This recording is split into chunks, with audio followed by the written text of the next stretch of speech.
တကူအကျိုးတစ်ထောင်တရားတရားလေ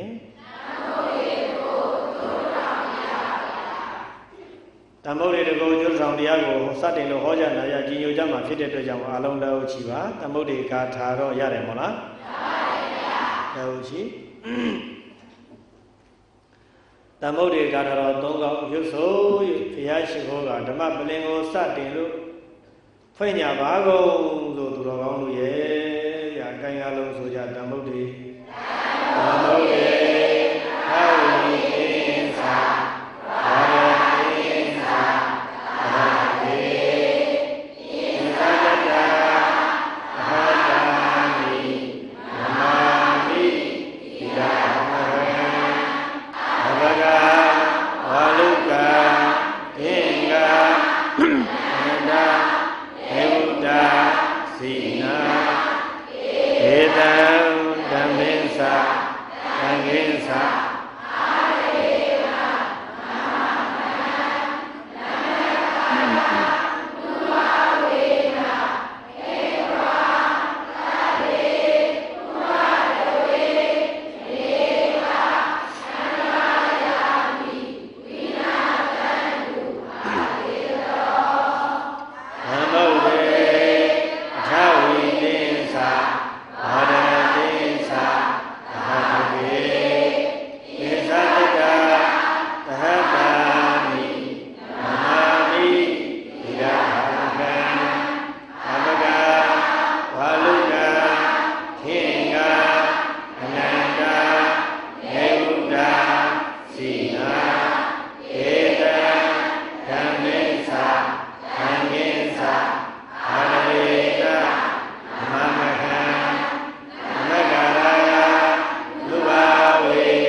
သိ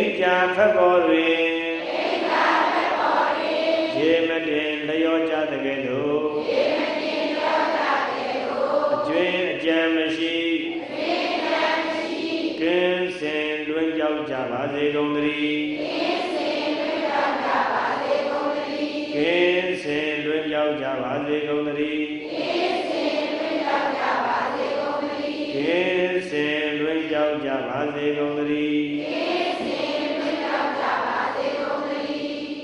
နမကာရနုဝဝေနာယကဲ့သို့ဘုရားတရားသံဃာယရဏမြတ်သုံးပါးတို့ကိုရှိခိုးပူဇော်မှုမြောမှန်လျော့ရှိခိုးကြောကြရသည်တရားချစ်ခင်သင်္တော်စဉ်ပြိဋ္ဌာန်ပေါင်းသူတော်ကောင်းတို့၏ပဏာမကုသိုလ်ကံစေရနာအားကြောင့်ဒေတုံမကံတရားချစ်ခင်သိကောင်းဝင်တို့ဝင်ရကုန်သောသင်္တော်စဉ်ပြိဋ္ဌာန်ပေါင်းသူတော်ကောင်းတွေရဲ့တဏ္ဍမှာအနေကအန္တရာယပြီးတပတ်မကများလာထောင်တောင်းများလာစွာသောအန္တရာယ်ပေါင်းတို့သည်အတေတာတော်အတေသေနာကျွင်းကျန်မရှိသောအဖြစ်ဝိနတံတုနေကြီးမှာထိရောက်တဲ့စီနင်ပေါက်ကဲ့သို့ပါရောက်ပြည့်ပြည့်နေမလားယောဂမလားဝေရှာလွင်စင်တော်မူနိုင်ကြပါစေကုန်သတည်း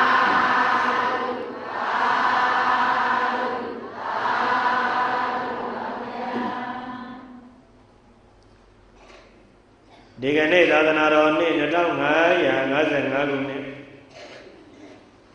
လူတော်ဟာကောသာတက္ကရာ1383ခုနှစ်ဝါကောင်လာဇန်8ရက်ဥပုသ်နေ့တနေ့ကလေးမနက်ခင်းကာလမနက်10နာရီတိတိချိန်မှစတင်၍ရန်ကုန်တိုင်းဒဂုံမြို့နယ်မြောက်ပိုင်းမြို့နယ်42ရပ်ကွက်ဘုံဘုရားတို့လမ်းမကြီးဤ၌တည်ရှိသောကိုယ်ဝရသာသနာပြုကျောင်းတိုက်ကြီးအတွင်ရှင်ရင်ကျင့်ပါသောဝါရင်ကာလဥပုသ်နေ့တရားဝဲပေါင်း18ရက်34ရက်34ချိန်တိုင်တိုင်ရှင်ရင်ကျင့်ပါရဝဲဒီကနေ့မနက်၄ခုမြောက်ဖြစ်သောဥပုသ်နေ့မနက်ခင်းကာလရှင်ရင်ကျင့်ပါသည့်ဓမ္မသဘင်ဝဲဓမ္မဒါနဓမ္မပူဇာအာဟာရဒါနအာဟာရပူဇာလူတကာလူမှမြန်မာတာဂေတမြို့နယ်3ရံကျေ73လမ်းမှာနေထိုင်ကြသောလူဒါယကကြီးဦးမြင့်အောင်လူဒါယကမကြီးတော်သိမ့်သိမ့်မိသားတသူတို့၏ဓမ္မဒါနဓမ္မပူဇာအာဟာရဒါနအာဟာရပူဇာပြုလုပ်ချက်ရာပြောတော်မူလာရသည့်တရားချစ်ခင်သူတော်စင်ပေါင်းတို့အားတရားဓမ္မဖြင့်ပြန်လည်ကျေးဇူးဆက်သည့်တရားဖြင့်ပြောပြရသောတရားစကားရဲ့ခေါင်းစဉ်နာမည်ကတန်မုတ်တေတကောအကျိုး1000တရားလို့ဒီလိုလေးမှတ်ကြရအောင်အလုံးပြောပါပါလေရတန်မုတ်တေတကောအကျိုး1000တရားတဲ့စာလုံးလေးလို့ဦးဇင်းတို့ဟောကြားတော်မူတဲ့ပဋ္ဌာန်းတကောအကျိုး1000ဆိုတဲ့တရားကိုတော်တော်များများနာကြားမှုရလိမ့်မယ်လို့ထင်ပါတယ်အရမများနာကြားမှုပါသလားပဋ္ဌာန်းတကောအကျိုး1000ဆိုတဲ့တရားရှိတယ်လို့ပဋ္ဌာန်းတကောအကျိုး1000ဆိုတဲ့ကျမ်းစာအုပ်တွေထွက်တာလည်းရှိပါတယ်သုံးလောကဒုတာဘုရားရှင်ကိုရောမြတ်ကြီးရဲ့ပဋ္ဌာန်းဒေသနာတော်ကိုရုပ်ခတ်ရင်ဘဝတန်ပတ္တိလို့ခေါ်ရတဲ့စီစဉ်ဥစ္စာယရဏရွှေငွေလက်မိုးဆွေတယ်အန္တရာယ်ကင်းတဲ့ဘေးရှိတဲ့လူကြီးလူငယ်မောတဲ့တရေတွေအစေတွေ6လန်ရင်းကြီးဟူသောဘေးရန်မှာကင်းတယ်ဒီဘေးတွေကင်းတယ်ရေဘေးတွေကင်းတယ်လေဘေးတွေကင်းတယ်တဲ့နောက်ဆုံးဘဝဝိမု ക്തി ဆိုတဲ့ဇန်တရားမတရားဖို့တရားနိဗ္ဗာန်တရားကိုပါလွယ်ကူချောပေါ်စွာရောက်နိုင်ပါတယ်ဆိုတဲ့အကြောင်းကရမများကျရဏ3ပါးတကောဆိုတာကြည်လားမကြည်ဘူးလားကြည်ပါတယ်ဗျာယုံတဲ့လူမှာကြည်ပါတယ်ဟုတ်တယ်မလားမယုံတဲ့လူမှာမကြည်ပါဘူးဒီကနေ့အကျိုးမပေးဘူးအကျိုးမပေးဘူးဆိုတာဘုရားကိုတကယ်မယုံလို့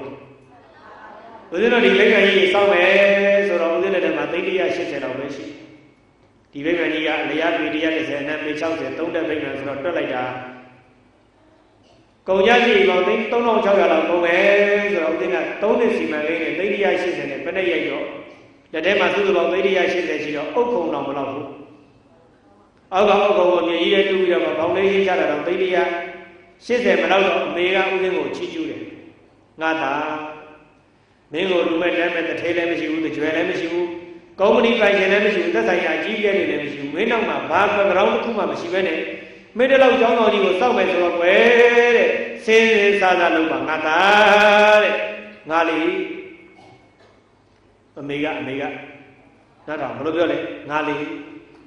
သားသမီး9ယောက်မွေးထားတယ်ဦးစင်းမေကသားသမီး9ယောက်မွေးတယ်ဦးစင်းက9ယောက်ရောက်သားရဲ့တဲ့ရိုးရိုးတည်တဲ့မသားပဲငါကြည့်ချင်တယ်အမေကမေတ္တာတန်လေးခေါ်တာပေါ့သားရဲ့တဲ့ရိုးရိုးတည်တဲ့မသားပဲငါကြည့်ချင်တယ်ယူလို့တည်တဲ့မသားငါမကြည့်ချင်ဘူးတဲ့ကရမမြာမသားနှမျိုးရှိတယ်ဘယ်နှမျိုးပါလဲရိုးရိုးတည်တဲ့မသားရဲ့ယူ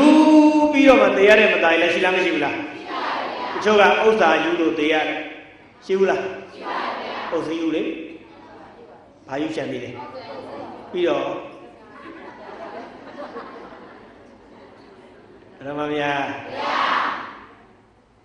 ဘာယူကြံနေလဲတဏှာယူယောက်ျားတွေကမယားကိုတပြီးတော့ယူလေမရတာယူအချို့ကလည်းလင်ကိုတပြီးတော့မလေးချစ်ကြောင်းမပြေဆောင်းမပြောဘူးနော်ချစ်ကြောင်းမပြေနှစ်ပေါင်း20လောက်ရှိတာတော့မေးလို့မရဘူးခင်ဗျာလင်ကိုတပြီးဓမ္မများလင်ကိုတပြီးယူလိုက်ရင်တော့လင်နာယူလို့မပြောရက်လို့မပြောပါဘူးဓမ္မများကိုဝေရဘုန်းကြီးကတော့ကျောင်းဆောက်ဖို့ပတ်စံမရှိလို့တန်ဖို့တွေရွတ်တော့ကျောင်းတပြီးယူတော့ဟောကျောင်းနာယူလားသူများယူတာနဲ့ဆိုင်တော့ကိုကနည်းနည်းတော်သေးတယ်ရှင်မရဲ့သားရဲ့တဲ့ငါရိုးရိုးသေးတဲ့မသားပဲကြည့်ကျင်တယ်ဒါပေမဲ့ဦးသိန်းကပြောတယ်ဂျာနေဆောင်မှာဖတ်လိုက်ရတော့ခရိယန်ဆိုတော်မာလေးတယောက်ကအင်တာဗျူးလုပ်တယ်ခရိယန်ဆိုတော်မာလေးဆိုတက်ပြောလို့ရပါတယ်အဆိုတော်နိုင်ငံကျော်ဆိုတော်ဦးသိန်းလေးစားတဲ့ပုဂ္ဂိုလ်ပါဆိုတော့ဖြူကျော်သိန်းကသူ့ကိုအင်တာဗျူးလုပ်တော့သမီးကတဲ့ဘာကြောင့်ဆရာဝန်လည်းဖြစ်တယ်ဒေါက်တာလည်းဖြစ်တယ်နိုင်ငံကျော်ဆိုတော့လည်းရှမ်းတောက်ဖြစ်တယ်ဘာကြောင့်ဖြစ်တာလဲလို့မေးတော့ဖြူကျော်သိန်းကဖြေတယ်ဖရာသခင်ရဲ့တကူတော်ကြောင့်ပါဘာကြောင့်လဲဖရာသခင်ရဲ့တကူတော်ကြောင့်ဦးဇင်းကသူ့ကိုတော်တော်လေးစားသွားတယ်ငါတော်လို့ဘာတော်လို့ငါတက်လို့ငါကြိုးစားလို့ငါအတိုင်းဝိုင်းကငါ့ကိုပန့်ပိုးလိုက်လို့ငါဖြစ်လာတာလို့မပြောဘဲနဲ့ဘယ်လိုပြောလဲဘုရားရှင်သခင်ရဲ့သူကဗုဒ္ဓဘာသာမဟုတ်ခရစ်ယာန်သူကဘုရားသခင်လို့သူဘုရားသခင်ရဲ့တကိုးတော်ကြောင့်ပါဘုရားသခင်ရဲ့အလိုတော်တိုင်းပဲဖြစ်ရတာပါအဲ့ဒါဆိုရင်ဒီလိုဗုဒ္ဓဘာသာမြန်မာလူမျိုးများဟာလည်းပဲစကားတစ်ခုပြောရင်ဟဲ့နင်စီးပွားတွေဖြစ်လိုက်တာဘယ်လိုပြောဘုရားသခင်ရဲ့တကိုးတော်ကြောင့်ပါကိုတော်လို့တက်လို့လားဖျားပေးလို့လားဟုတ်ပြီနော်ဒီကနေ့ဦးဇင်းတို့တွေလူတော်ကောင်းတို့တွေလူတစ်လုံးသူတစ်လုံးနဲ့နေလိုက်တယ်လူကြားတဲ့ဝင်လို့ရတဲ့မျက်နှာလေးတွေရှိတယ်ကံလေးတွေကောင်းတယ်ဉာဏ်လေးတွေကောင်းတယ်ပတ်ဝန်းကျင်လေးတွေကောင်းတယ်မိဘကောင်းဆရာကောင်းတမကောင်းပတ်ဝန်းကျင်ကောင်းဇာတိရရွာရေကောင်းမြေကောင်းဒေသကောင်းနေနိုင်တယ်ဆိုတာပြောတဲ့ကိုတော်လို့တက်လို့လားဖျားပေးလို့လားအဲ့လိုဖျားကိုချစ်ရမယ်ဒီရေပြတဲ့ဘုရားကိုချစ်ရမယ်နောက်တစ်ပတ်ကြော်လို့ရှိရင်လာမယ့်ဘက်ကဝါကောင်လာလေးကမေတ္တာခါတော်နေ့ဆိုတော့မေတ္တာသုံးကြောင်းမေတ္တာတော်ကြောင်းဆိုလို့ပြောမယ်အဲ့ဒါကြော်ရင်ဗုဒ္ဓဖြစ်စဉ်ဗုဒ္ဓဝင်နေလာပါတော့မယ်စာအုပ်ရိုက်တာခုရိမီလို့အရမများနိုင်ငံညာစာရေးဆရာကြီးတယောက်ကဘုရားရှင်ကိုယ်တော်မြတ်ရဲ့ဗုဒ္ဓဖြစ်စဉ်ဗုဒ္ဓဝင်ကိုဖတ်ပြီးတော့မှစာကြောင်းတစ်ကြောင်းပြောခဲ့မှုပါတယ်တည်တည်ချာချာမှတ်သားကြပါသူ့အကြောင်းကိုကိုသိလေလေသူ့ကိုကိုချစ်လေလေပါတယ်လေအတန်လေးကတိုးတယ်ညီညီနဲ့ကြဲကြဲပြောတယ်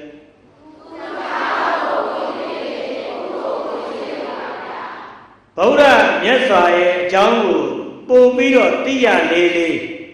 ဗုဒ္ဓမြတ်စွာကိုပို့ပြီးတော့ ရှိရနေနေပဲဟုတ်လားလောကကြီးမှာတစ်ခုပေးမှတစ်ခုရတယ်လူဘဝစံပေးမှဆေးရတယ်ပဲကြောက်ဘူးကနေမှစံပေးမှဆေးရမှာ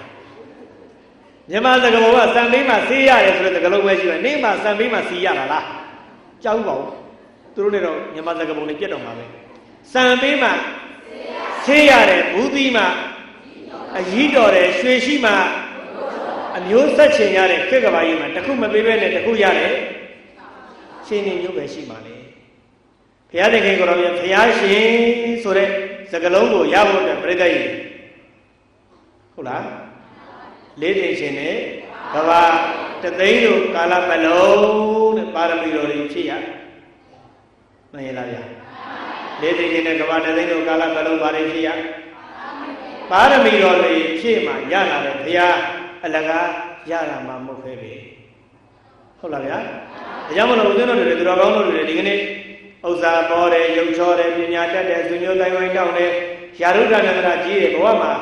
ရှေ့တန်းရောက်တဲ့လူတော်တို့တဲ့လူရဝင်တဲ့နိုင်ငံကျော်တဲ့အစရှိတဲ့ဖြင့်အကျိုးစီးပွားတစ်စုံတစ်ခုရရှိလာခြင်းသည်ဘာကြောင့်လဲလို့မေးလာကြရင်ဗုဒ္ဓဘာသာမှန်ရင်ဖြေလိုက်ကြစမ်းပါဖယားရှင်ကိုတော်မြတ်ဤတကိုးတော်ကြောင့်ပြောစမ်းရင်ယရဏတရားနုဘာဝေနယရဏမြတ်သုံးပါးတို့ဤတကောတေသောမြတ်တော်အနုဘောတော်အားကြောင့်တေတုံမင်္ဂတရားရှိခင်စိတ်ကောင်းဝင်ကြတဲ့သင်္သေတော်ပြုတော်မောင်သူတော်ကောင်းတွေရဲ့တဏ္ဍမှာအနေကအန္တရာယာပိဓမ္မမကညာလာထောင်တောင်းအန္တရာပေါင်းတို့သည်လည်းပဲအသေတတော်အသေတေနာကျွင်းချက်မရှိသောအဖြစ်ဝိနတတုနေကြီးမှာထိရောက်တဲ့နေရပေါကဲ့သို့လုံးဝပပျောက်ကင်းစင်တော်မူနိုင်ကြပါစေကုန်သတည်း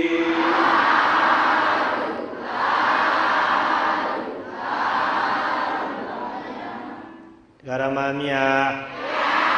ဦးဇင်းတော်တပည့်သူတော်ကောင်းတို့တွေကိုဘာခေါ်လဲဆိုတော့ဗုဒ္ဓဘာသာဝင်လို့ခေါ်မယ်ဆိုသမ်းမယ်ဘာလို့ခေါ်မလဲဒီဦးဇင်းရဲ့တရားဓမ္မတွေကဘာသာရားတွေလားဗုဒ္ဓဘာသာဝင်တွေလားကမ္ဘာမှာအကြီးကျယ်ဆုံးသောဘာသာကြီး၄ခုရှိတယ်ဗုဒ္ဓဘာသာခရစ်ယာန်ဘာသာအစ္စလာမ်ဘာသာနဲ့ဟိန္ဒူဘာသာရဲ့ဘာသာကြီး၄ခုရှိပါတယ်ဦးဇင်းကိုပြန်ကြည့်ထားတော့ဦးဇင်းကိုကြည့်နေအစောဆုံးပေါ်တဲ့ဘာသာသည်ဟိန္ဒူဘာသာဖြစ်ပါတယ်ဟိန္ဒူဆိုတာအိန္ဒိယနိုင်ငံတော်ကနေစတင်ဆင်းသက်လာပြီးတော့ဟိန္ဒူဆိုတဲ့ဘာသာသည်ဘယ်နှခုနှစ်ကစပေါ်တယ်ရဲ့လို့တော့သမိုင်းဖြေရာခံလို့မရတော့အောင်အလွန်စောပါတယ်ဆိုလိုရင်းကဘုရားမပွင့်ခင်ကလေးကပေါ်တဲ့ဘာသာဟိန္ဒူဘာသာပဲအိန္ဒိယတနိုင်ငံလုံးကိုကြီးစိုးထားတဲ့ဘာသာသည်ဟိန္ဒူပဲအဲ့ဒီဟိန္ဒူဘာသာတွေကမှဖောက်ပြီးတော့ထွက်လာတဲ့ဘာသာသည်ဗုဒ္ဓဘာသာဖြစ်ပါတယ်ဟိန္ဒူကအတ္တရှိတယ်ဒီတတုံးကြီးမှာအတ္တဆိုတာရှိဒီမိုက်ခရိုဖုန်းမှာအတ္တဆိုတာရှိမြတ်ဗုဒ္ဓကတော့ရုပ်တရားနံတရားသက်ရှိသက်မဲ့အလုံးဒီအနတ္တအတ္တရဲ့စัจကျင်ဘက်ရေကန်ကြီးကန်ထဲမှာမော်ရီနဲ့စိမ့်နေတဲ့ပြည့်နေတဲ့ရေကန်ထဲကိုဂဲလုံးကြီးတစ်လုံးဝုန်းဝင်နေပြချလိုက်တော့ဂဲလုံးကြီးလည်းကြာသွားရောမော်ရီကဘာဖြစ်လဲဘေးကိုရှဲသွားတာဟုတ်လားဒါကြီးနဲ့ဂဲလုံးကြီးလည်းအောက်ကိုလည်းရောက်သွားရောမော်ရီကပြန်ပြီးတော့ဆုလာတယ်အတ္တဝါဒကြီးဆိုတဲ့အိန္ဒိယဟိန္ဒူနိုင်ငံတော်ကြီးမှာဂေါရမဘုရားသခင်ကိုယ်တော်မြတ်ကအနတ္တဝါဒဟေလို့ထူထောင်လိုက်တဲ့အချိန်မှာမြတ်စွာဘုရားသခင်ကိုယ်တော်မြတ်ဖုံးပြီးနေလာတပ်ပနေတဲ့ချိန်တုန်းကတော့အနတ္တဝါဒကဘာဖြစ်သွားလဲရှဲသွားတာမြတ်ဗုဒ္ဓလည်းပြိဋိဘံသံဝေလို့နှစ်ပေါင်း100 200 300 400 500 1000လဲရောက်လာရောအနတ္တဝါဒဆိုတဲ့ပေါ်တွေကဘာဖြစ်လဲပြန်ပြီးတော့စုလာတယ်ဗုဒ္ဓဘာသာကမိန်သွားတယ်ဟုတ်လားအဲ့ဒီအကြောင်းအရာကိုမြင်တော်မူကြတဲ့မာဂုဏိဗုဒ္ဓတိတ်ကယဟန္တာမထေရသူမြတ်ကြီးရဲ့တိရိဓမ္မာသောကမင်းကြီးတို့ကအတ္တဝါဒသိကြီးစိုးလုံးနဲ့ဒီနိုင်ငံတော်မှာဗုဒ္ဓဘာသာကြာကြာမတည်တတ်နိုင်ဘူးဒါကြောင့်မလို့ဘာအယူဝါဒမှမရှိသေးတဲ့တန့်ရှင်းစင်ကြယ်ဖြူစင်နေတဲ့နိုင်ငံတော်တွေမှာငါတို့ရဲ့ဗုဒ္ဓဝါဒကိုကြိုတင်ပြီးတော့ဖြန့်ထားမယ်ဟုတ်လား အဲ့ဒါကြောင့်မလို့ကိုယ်တိုင်ကိုယ်ဌာနသာသနာပြုဆိုတာကြားဖို့တယ်မလားဓမ္မကြီးကိုအရှင်သောဏနဲ့အရှင်ဥတ္တရတို့ရောက်တာအရှင်သောဏအရှင်ဥတ္တရပြောပါတယ်အရှင်သောဏအရှင်ဥတ္တရဒုဝနာဘူမိကန္တဝနာသောနုတ္တရမဟိရိကာပိတာစေနေတမိတ်တဝနာမြမဇာလမထေတယုံဦးဇင်းတို့သုတ္တံပြီးတဲ့ကဒီလက္ခဏတကရာတီကမှာအစမှာအဲ့ဒါလေးပါတယ်သောနုတ္တရာအိန္ဒိယနိုင်ငံကသောဏနဲ့အရှင်ဥတ္တရာလို့ခေါ်ရတဲ့ယဟန္တာကိုရောမြတ်ကြီးနှစ်ပါးတော်သည်သူဝနာဘူမေ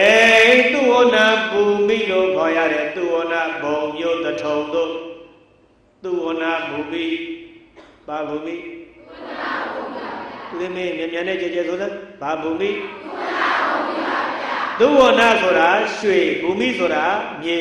ရွှေရောင်တောက်နေတဲ့မြေကြီးဗမာနိုင်ငံကမြေကိုပြောတာတချို့နိုင်ငံတွေက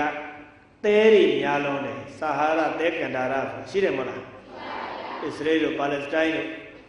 တစ်ပင်တော်မှာစိုက်စရာရေမရှိလို့မြေကြီးတော်မရှိလို့ရေတော်သူများနိုင်ငံကဝယ်ပြီးတော့မှ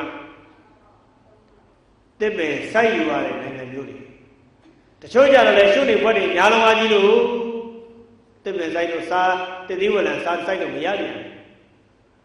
ကမ္ဘာပေါ်မှာတစ်ပင်စားပင်သီးပင်စိုက်လို့များများရတဲ့နိုင်ငံသိမရှိဘူးနော်ပေါ့သေးသေးများမှတ်မနေနဲ့ကျုပ်တို့ဗမာပြည်ကတော့ဘယ်နာ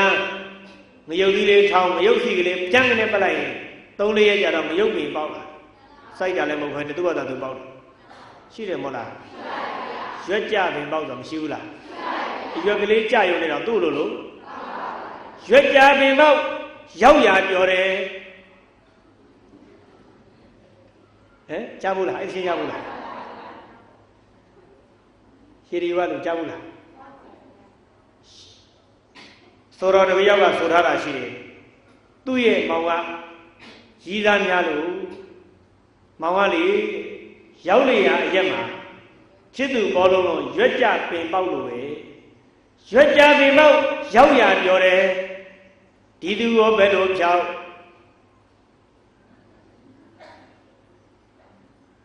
ဒီသူကိုဘယ်လိုချောပြောပါအောင်ကွယ်ဆိုလားဘာဆိုလား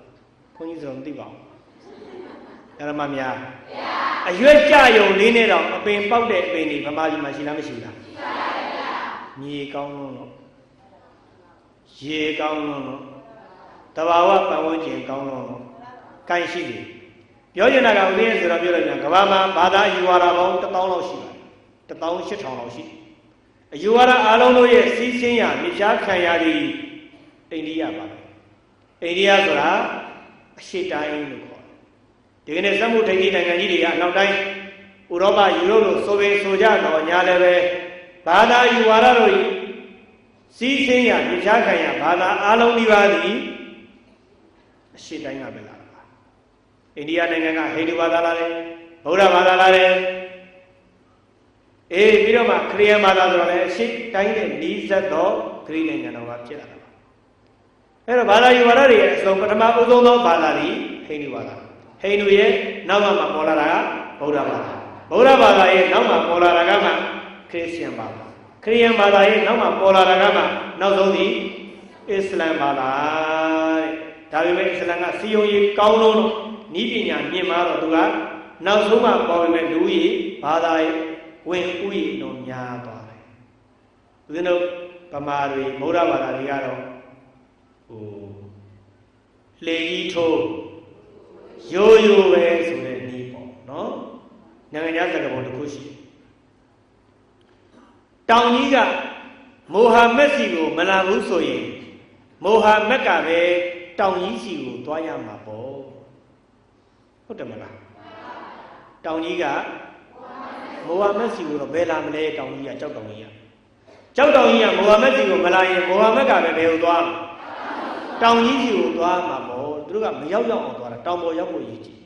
ကျုပ်တို့ကတော့တောင်ကြီးကိုကိုယ်စီလာတဲ့ဒီအိမ်မောကနေထမင်းညံစားပြီးထိုင်ဆောင်အဲ့ဒါမှမရချမ်းဖို့မချမ်းသာနိုင်ဘူးခင်ဗျာလှုပ်တော့လှုပ်နေတာပဲချဲ့တွက်ပြီးတော့လှုပ်ရချဲ့တွက်ပြီးတော့လှုပ်နေရတာအဲ့ဒါမှမရသူများတွေကတောင်ကြီးကကိုယ်စီမလာရင်ကိုကတောင်ကြီးစီသွားတာ ဟုတ်လားဦးဇင်းရဲ့အယူဝါဒကအဲ့ဒီအစ္စလမ်ဥပဒေကိုဦးဇင်းသုံးတာပါဘာလဲဆိုတော့ကလေးတွေကဘုန်းကြီးကြီးကိုမလာရင်ဘုန်းကြီးကကလေးတွေစီသွားမှာပေါ့ဟုတ်လားလူကြီးတွေဆိုရင်နောက်ကြရင်ငေါက်ပလိုက်တာကလေးတွေဆိုရင်ဘယ်လောက်ဆူဝေးစီငါသားသမီးတွေဆူအဲ့ဒါမှမရကလေးတွေကဘုန်းကြီးเจ้าကိုဒီကနေ့ဖြစ်မှာတိတ်မလာကြတော့ဘူးရှေ့ခေတ်တုန်းကတော့ပညာသင်ကြားရတဲ့အားနဲ့တဲ့ဘုန်းကြီးเจ้าမှာလည်းပညာသင်ရတာများတော့ကလေးနဲ့ဘုန်းကြီးနဲ့ကလေးဟာနီးစပ်ဟုတ်တယ်မလားဆရာကြီးနိုင်ငံကျော်မြို့သားစာလူကြီးဆရာကြီးမင်းသူရဲ့စိုးနေပြီဟုတ်ပါရဲ့စိုးနေပြီအမေရွက်လို့နတ်ကြံမနဲ့ကြောင်းတက်မယ်လို့အမေကအိမ်ပြန်လာတော့ညနေဆောင်မှာသားတွေမိတွေညီတွေကဟဲ့ကလေးတို့ရေစိုးချက်ကြနော်တောက်တော်ရေလုပ်ကြနော်ငါနဲ့ပြန်ဥပုသ်ဆောင်မှာတီလားပြောလိုက်တော့မိနာကသားလေးကအမေကိုလည်းမေသားလေးလက်ချင်မင်းသားလက်ချင်နော်မင်းနော်ကလေးလေးကလူရုံမှလာသူတော်ကောင်းလားဘုန်းကြီးเจ้าလာရင်လည်းဆိုတာအရက်ဆိုင်သွားခြင်းလည်းလို့ပြောတာမှမဟုတ်တာ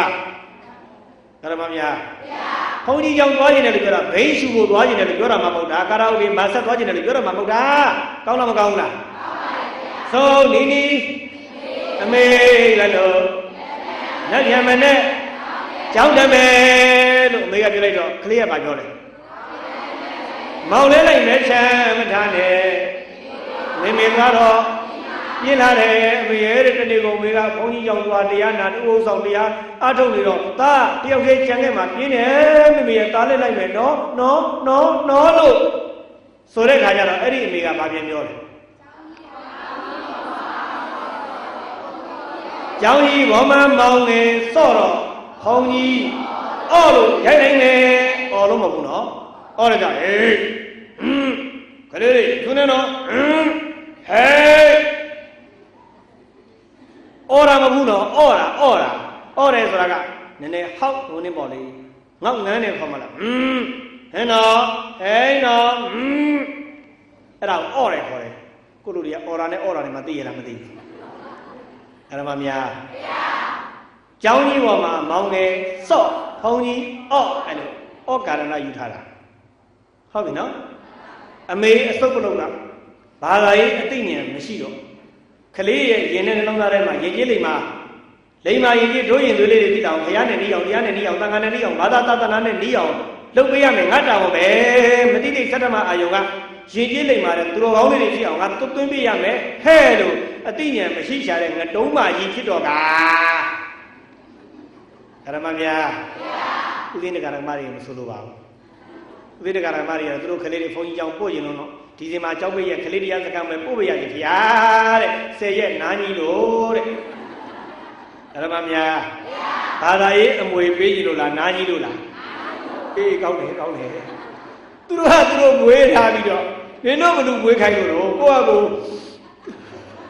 ဟုတ်တယ်ပြောကြည့်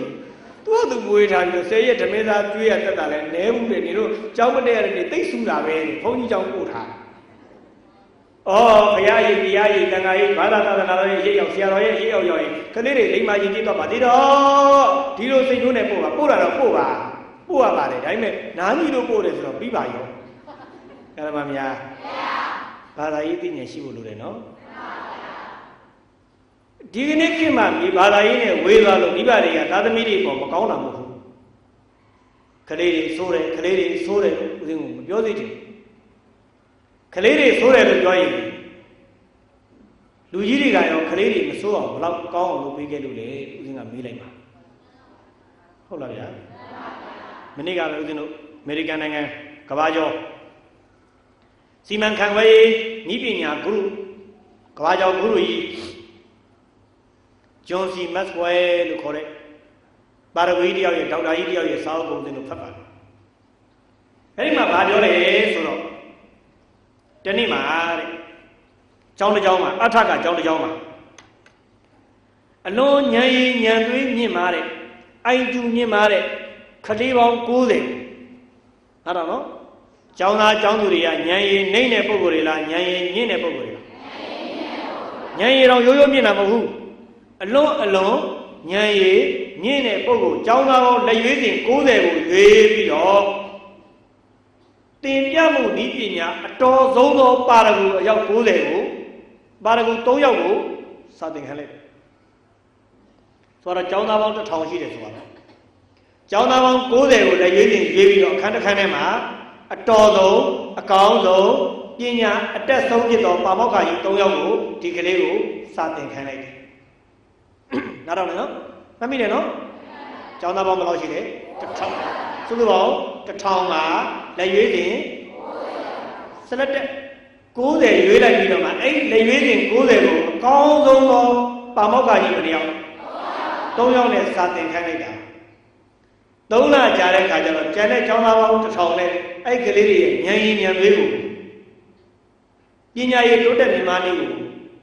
စစ်ဆေးလိုက်တဲ့ခါကျတော့အဲ့ဒီဉာဏ်ရည်ဉာဏ်သွေးမြင့်တဲ့ကလေး90ဟာ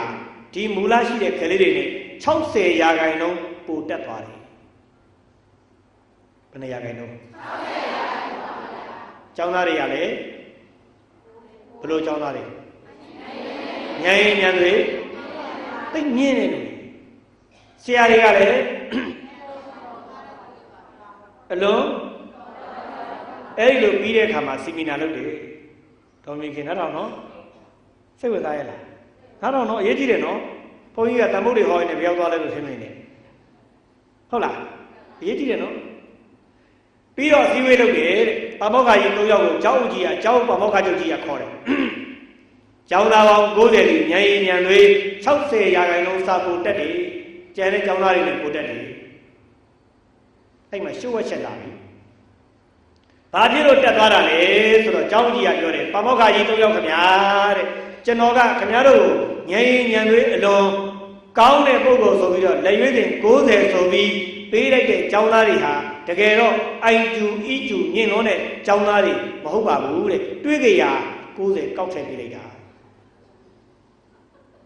တကယ်ရွေးထားတာလားတွေးကြရလား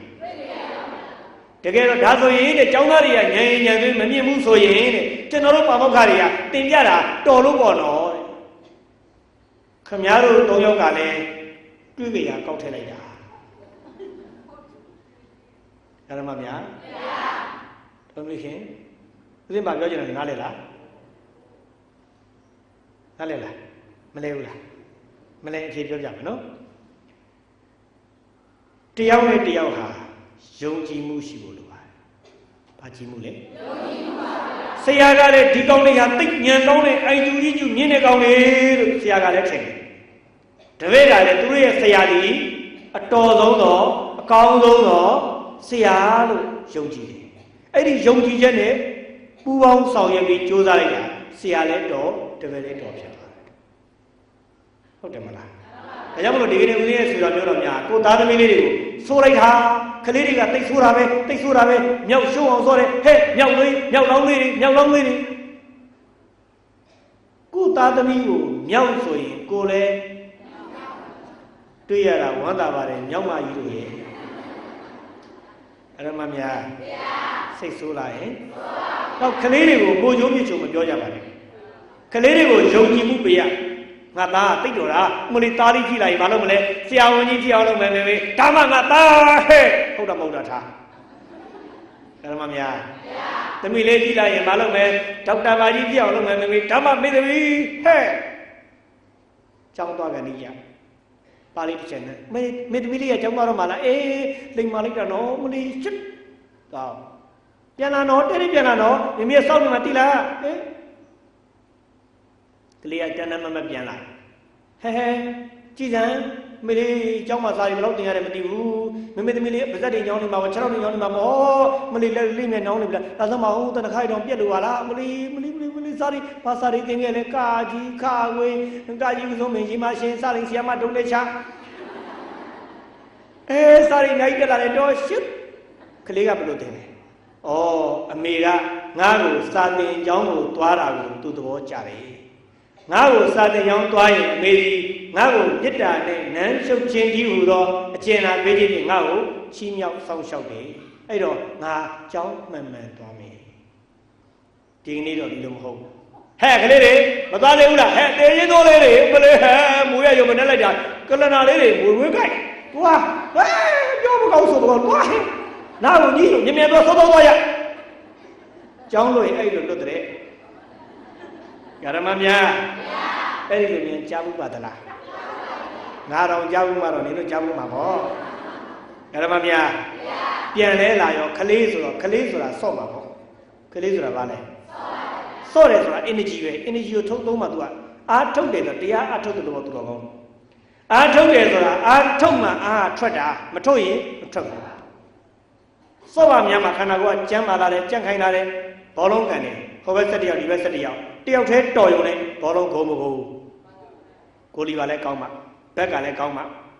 ဟုတ်တယ်မလားဘယ်တောင်မှရတော့မှလည်းကောင်းမှအဆောင်မှလည်းကောင်းမှအတင်ကလည်းကောင်းမှအဲ့လိုလူဆောင်ကအများနဲ့စုပေါင်းပြီးလှုပ်တတ်တဲ့အလုပ်သဘောခုကိုတကူကောင်းတယောက်ကောင်းနဲ့လှုပ်လို့မရဘူးအများကောင်းမှုကြောင့်မှလှုပ်လို့ရတယ်ဆိုတဲ့စိတ်ဓာတ်မျိုးကိုမတိသိစတ္တမအာယုံမှာစွဲအောင်သင်ပေးလိုက်တယ်ဒီစော့တယ်ဆိုတာတကယ်တော့သင်ယူနေတာပဲဘာလုပ်နေတာလဲရှုံကလေးတွေနဲ့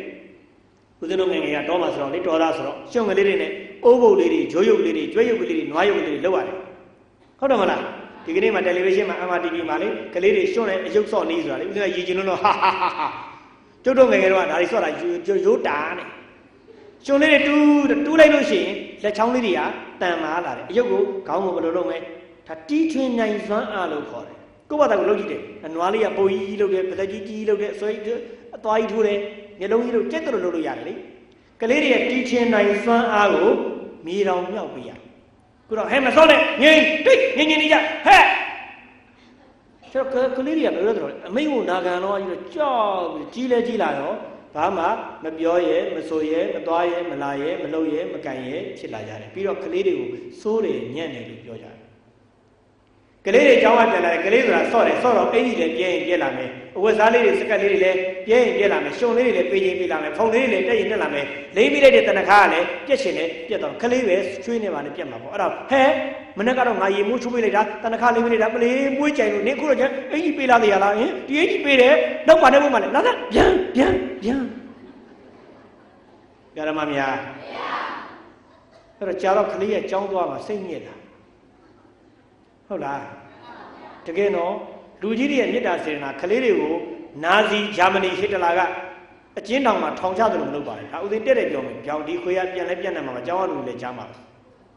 ဦးသိန်းရဲ့ငယ်ငယ်တုန်းကဦးသိန်းတို့ရွာမှာကျောင်းတက်တယ်သူငယ်တန်းကနေ4တန်းဒီဦးသိန်းကစုစုပေါင်း9တန်းတက်ပါတယ်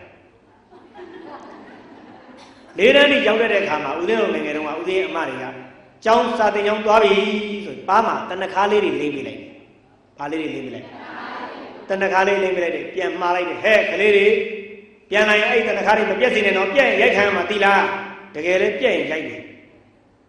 သူကျောင်းသွားကြပြီဆိုတော့ကျောင်းသွားတော့တငယ်ချင်းတွေကဟာဟုတ်တယ်မလားကျောင်းတက်တယ်ဆိုတာတယောက်တည်းလားအများကြီးလားနေရငါရတခြားလူတွေရဲ့အဲ့တခြားလူတွေကဘာပြောလဲဆိုတော့တကယ်ချင်းတွေကဦးဇင်းတို့တနခါလိမ့်လာတဲ့ကောင်းလေးကိုဟာအချောက်ကြီးကန်လူကြီးမိမ့်မရှာကြီးအရေးထဲမှာဦးဇင်းတို့ကဘယင်းအောင်ကျက်သားလောင်းမရပါညာရှိတယ်မလားအဲ့အသင်းတွေကဖျားပန်းလဲရတယ်ဦးဇင်းတို့ဖျားပန်းလေးကိုင်တွေ့ရနမင်းနာပုံရိပ်ပန်းလေးချိုးလာတယ်တစ်စပန်းလေးဝဲလာဟုတ်လားခရီးမွေလေးတွေကောက်လာတယ်ကျောင်းကဟိုဖျားပန်းလဲတဲ့လဲကကိုယ့်နဲ့ကိုယ်နေဆိုတော့အဲ့ကိုကအသိကောင်းသောမော်နီတာဆိုဒါလေးကိုင်ပြီးလာလို့ရှိရင်လူကငယ်ငယ်လေးကဦးဇင်းဖေရလေးပြောတယ်ငါသားတဲ့မင်းကြီးလာရင်တော့မင်းတော့အားကိုးမှာမဟုတ်တဲ့မင်းရုပ်ကအချောက်ချင်းပဲယုံတယ်ဦးဇင်းကိုအားကိုးရှာတယ်မျောလင့်နေပေါ့ဗျာဦးဇင်းဖေကိုစိတ်ပေါင်းလဲဦးဇင်းကိုအားကိုးရှာတယ်မင်းကြီးလာရင်အချောက်ချင်းမှာတဲ့သုံးလို့ရမယ့်ကောင်မဟုတ်ဘူးတဲ့ဦးဇင်းငယ်ငယ်လေးကအသားဖြူဖြူနဲ့လုံးလုံးလေးဆိုတော့အဲ့မှာတနခါလိမ့်လိုက်တော့အရေးတွေပန်းလေးပါကင်သားသေးတယ်အဲ့တော့ကြောက်သွားပေါ်တငယ်ချင်းတွေကအားပေးတယ်ဟဲ့ကောင်အချောက်ဂန္ဓုမိမ့်မရှာအချောက်လို့တော့ပြောမခံနိုင်ဘူးဂန္ဓုတော့ပြောမခံနိုင်ဘူးမိမ့်မရှာတော့ပြောမခံနိုင်ဘူးလမ်းဘေးနာအိတ်အမတွေကွယ်ရရောက်ပြီဆိုတော့ရေကန်မှာမျက်နှာတစ်ပစ်လိုက်တယ်မျက်နှာပြောင်းနေသွားတယ်ပြန်လာရင်နေ့တိုင်းရိုက်ခံအရိုက်ခံရရင်ခံရပြီအချောက်လို့ပဲဖြစ်နိုင်တယ်အဲ့တော့မများအဲ့တော့တဏခါလိမ့်စီကျင်တာတော့မှန်တယ်ဒါပေမဲ့ပြန်လာရင်ရိုက်တာဟာမြစ်တာမဟုတ်ဂျာမနီနိုင်ငံကနာဇီကောင်းဆောင်ဟစ်တလာကလူတွေကိုအစိတ်ငွေ့နဲ့တတ်တယ်ကလေးတွေကိုညှက်ပူးညှက်ပိတ် ဖြစ်ပါစေပြောချင်တာကဦးစင်းကဖုန်းကြီးလုပ်နေပြီးတော့ကလေးတွေကိုချစ်တတ်တဲ့စိတ်ကလေးတွေကိုပြုပြင်စောင့်ရှောက်တဲ့အခါမှာအဲ့ဒါတွေကိုသွားသိနေခင်ဗျားတို့ကကလေးတွေမွေးထားပြီးတော့ကိုယ်ကလေးကိုစောင့်ရှောက်တဲ့နည်းကိုမသိဘူးဖြစ်ဒါပေမဲ့စဉ်းစားတော့ကြည့်ပါလေအစတည်းကသူကကလေးတွေမှာမွေးပါလေတော့မွေးလာတဲ့ကလေးတွေကိုလိမ္မာရင်ပြတိုးရင်တွေးလေးတွေဖြစ်လာငါတို့ဘလို့ပြုစုမယ်လို့တေးသေးချာချာစနစ်တကျပြင်ဆင်သင်တန်းတက်ပြီးတော့မှမွေးလာတာမှမဟုတ်ပဲသူကသူ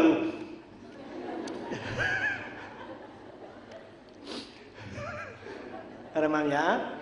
အဲ့တော့ဦးဇင်းရဲ့ဆိုတော်မျိုးတော်များသုံးအုပ်နေအမေကမှာအမေကဘယ်လိုပြောတားရဲ့ကျောင်းကြီးပေါ်မှာမောင်ငယ်ဆော့ရင်နင့်ကိုဘုန်းကြီးကအော့ပြီးရိုက်မှာပေါ့မလိုက်နေကြီးစံအဲ့တော့ဒီကလေးကဘာသာသွေးနဲ့နီးသွားမှလားဝေးသွားမှလားဝေးတော့ကြီးလာတော့ဒီကလေးကရသမားဖဲသမားဘိန်းစားကလေးကချေအုတ်ကြားမျက်ပေါက်ဓာတ်တိုင်သေးပေါက်ကလေးကမိမဆုံးမှဖာမဆုံးမှပလက်ဖောင်းခေါင်းအိုးအိတ်ထမိန်ဆုံးရုပ်ရပါဗျာဘာကြံသေးလဲချစ်တော့မှအဲ့ဒါမျက်ရည်လေးဆန်းနဲ့ထောင်ဝင်သွားတွေးလိုက်အချုပ်ခန်းသွားလိုက်ဟုတ်လားရဝတ္တသွားတောင်းမှန်လိုက်ဟင်အဲ့တော့မှမလီခုခေတ်ကလေးတွေနဲ့ဖြာမွေးရရုံနဲ့ပေါက်တယ်မသိမွေးကိုမမွေးဘူးသူတို့ဘသူမွေးခိုင်းတာကြားမလီညောင်မင်းကြီးအောက်မှာသွားပြီးကြော်ဝဲနဲ့တားလေးမွေးရလေးဖျားတားလေးမွေးပြရလေးဖျားလူမသားစုကန်တဲ့လူမပါဘူးသူကသူရပါဗျာအဲ့ဒီတော့ကဦးဇင်းတို့ပြုစုစောင့်ရှောက်ထိမ့်သိမ့်တဲ့အခါမှာဉာဏ်ပညာသိရကြည့်ပါလေဟုတ်ပြီနော်အဲ့တော့ကျောင်းကြီးဝမ်းမောင်ငယ်ဆော့တော့ဘုန်းကြီးအော့လို့ရိုက်လိုက်မယ်လို့အမေကတားပြီးမယ်ကလေးကဘာပြန်ပြောလဲမောင်မဆော့ဘောင်းစိတ်ကလေးနဲ့ဟုတ်တော်ကြီးလို့နေပါမယ်မနေနဲ့အဲ့ဒါအဓိပ္ပာယ်မရှိဘူးကလေးဟာကလေးလိုပဲနေပါပြောတယ်ရောင်းမြန်ပြောလူကြီးဟာလူကြီးလိုပဲနေပါယောဂီဟာယောဂီလိုပဲနေပါဥပုသ္တေဟာဥပုသ္တေလိုပဲနေပေါ့ဘုန်းကြီးလည်းအေးကောင်းတယ်အေးပါဘုန်းကြီးလည်းပြင်ပေါ်သမင်းသားလိုကလို့ရရမလဲတောင်ရှိပစိုးနဲ့ဖတ်နေပဲရအောင်ဓမ္မများကိုနေရကိုနေအလှဆုံးနေကိုနေရကိုနေယရနာလို့ခေါ်တယ်နေရာမှားသွားရင်အဲ့ဒါအမိုက်လို့ခေါ်တယ်မှတ်နော်ဒသနာတစ်ခုပြပြမယ်နေရာကိုနေရကိုနေရင်အဲ့ဒါယရနာလို့ခေါ်တယ်နေရာမှားသွားရင်လွဲသွားရင်တန်မိုးရှိတဲ့အရာပဲဖြစ်စေကမူနေရာလွဲရင်ခေါင်းပေါ်မှာသပင်တွေပွနေတယ်ဘာလိမ့်ရအုံးစီလေးလိမ့်ရတယ်အဲ့ဒီအုံးစီလေးကခေါင်းပေါ်ကစံပင်ကြားထဲမှာရှိတော့ယရနာပေါ့